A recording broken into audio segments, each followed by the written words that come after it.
साध संगत जी, प्यार से कहना धन निरंकार जी। आप सभी का बहुत बहुत स्वागत है हमारे चैनल पर, जहां रोज़ मैं आपके लिए एक नई साखी लेकर आती हूँ। चलिए आज की साखी सुनते हैं। साध संगत जी, एक गांव में धर्मदास नाम का एक व्यक्ति रहता था।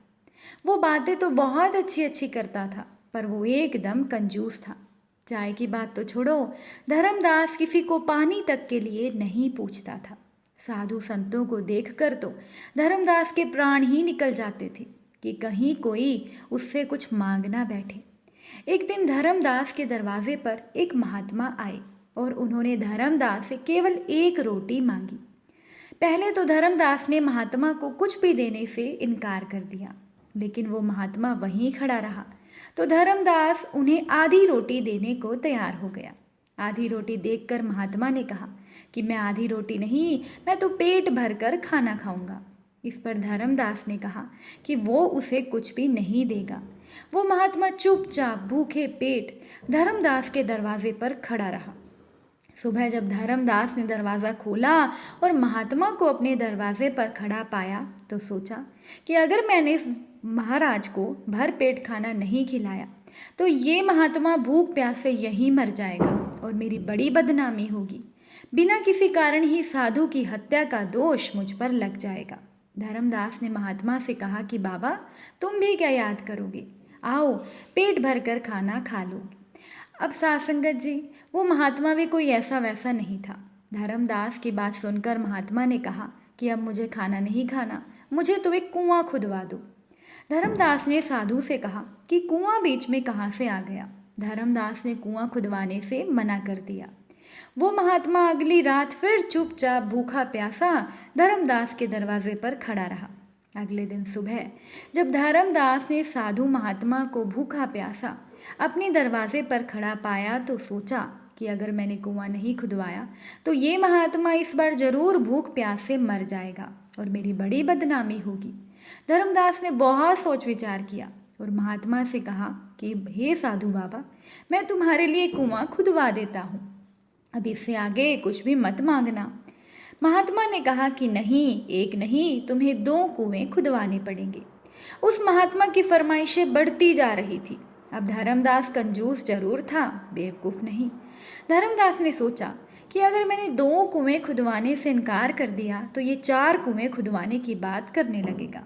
इसलिए धर्मदास ने चुपचाप 2 कुएं खुदवाने में ही अपनी भलाई समझी। दोनों कुएं खुदकर तैयार हुए, उनमें पानी भरने लगा। जब दोनों कुओं में पानी भर गया तो महात्मा ने धर्मदास से कहा, इन दोनों कुओं में से एक कुआं मैं तुम्हें देता हूँ और एक कुआं मैं अपने पास रखता हूँ। मैं कुछ दिन के लिए कहीं जा रहा हूँ, लेकिन ध्यान रहे मेरे कुएं में से एक भी बूंद पानी तुमने नहीं निकालना है और अपने वाले कुएं में से सारे गांव वालों को तुमने रोज पानी निकालने देना है। मैं वापस आकर अपने कुएं से पानी पीकर अपनी प्यास बुझाऊंगा। अब धर्मदास ने महात्मा वाले कुएं के मुंह पर एक मजबूत सा ढक्कन लगवा दिया। सारे गांव वाले रोज धर्मदास वाले कुएं से पानी भरने लगे। लोग खूब पानी निकालते, लेकिन उस कुएं से पानी कम नहीं होता था। शुद्ध शीतल जल पीकर गांव वाले निहाल हो गए और महात्मा की और धर्मदास का गुणगान करते नहीं थकते थे। साध संगत जी, 1 साल के बाद वो महात्मा दोबारा उसी गांव में आए और धर्मदास से को बोला कि उनके वाला कुआं खोल दिया जाए। धर्मदास ने कुएं का ढक्कन हटवा दिया। गांव के सभी लोग और खुद धर्मदास ये देखकर हैरान था कि महात्मा वाले कुएं में एक भी बूंद पानी नहीं था।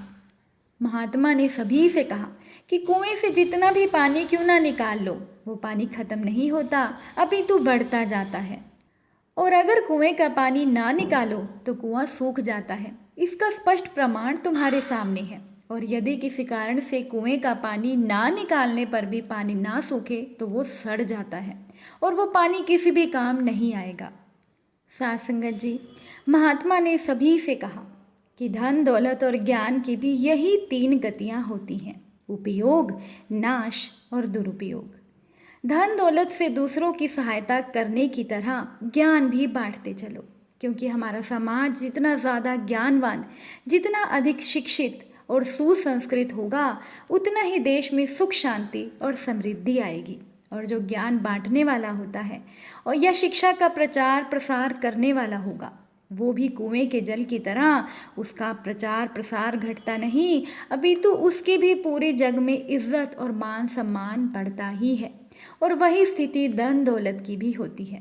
साथ संगत जी, अगर धन दौलत का इस्तेमाल समय रहते ना किया जाए तो एक दिन मनुष्य का जीवन खत्म हो जाता है, लेकिन धन दौलत वो उसके खुद के काम नहीं आ पाती या कोई और उसका दुरुपयोग ज़रूर कर सकता है।